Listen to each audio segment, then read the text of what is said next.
Are you going to continue to do Wild and Out? Yeah, for sure. How did As that long come as about?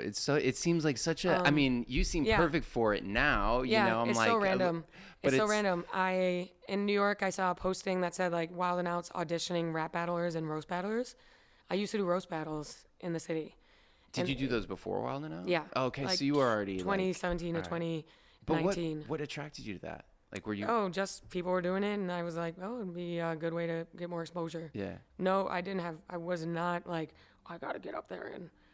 Because now I know, like, if I did roast battles again, if I could go back in time, I would probably take a beta blocker.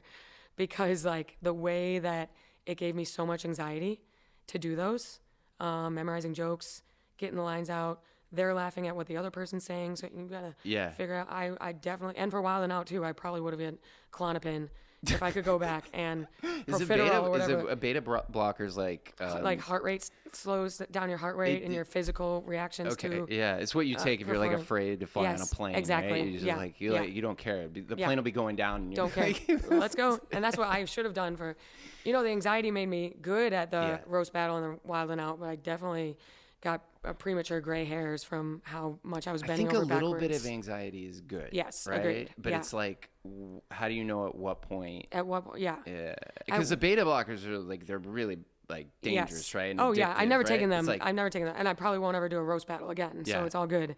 But I realized this year, like looking back, like my physical reaction to doing those was not normal. Like losing one of those roast battles. Now looking back, I'm like, it doesn't matter. Right. But if I lost one, I would like immediately tears coming down my face, like a physical reaction. Wow. And I'm like, back then I was like, I'm so emotional. Now I'm like, that was not a normal response. Yeah, it was too much. Yeah, I think I have like rejection dysphoria, which is like just fear of embarrassment. You know what I mean? Yeah, totally. So, you're being like you were like micro traumatizing yourself. For sure. For sure. That's what it was.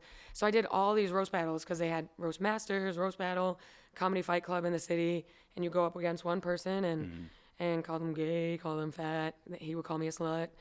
I did those, God. And then luckily Roast Masters was a YouTube. It was like one of the early YouTube, Louis J. Gomez through like Legion of Skanks.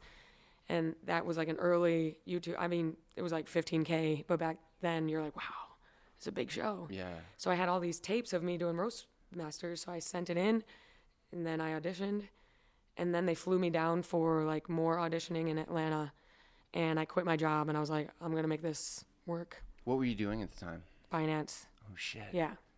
Oh my God, you had like an office job, like, yeah. Totally. But you were already a comedian. Yeah, I was already a comedian, shows every night, like alt shows and little club spots. And then... Were you like, this is my shot? Were you thinking that with this? I was like, I will make this work. I'm done with this. Because I was getting this feeling like a few months before, like I need to get out of this lifestyle of like 9 to 5 and then 5 to 2 a.m. Yeah. And then repeat. Totally. It was so tiring. And did you like your job at all in finance? It was good money. It was easy. It was, if I actually didn't do comedy, I would have loved that job. It was a good firm. It was like, had good work-life balance.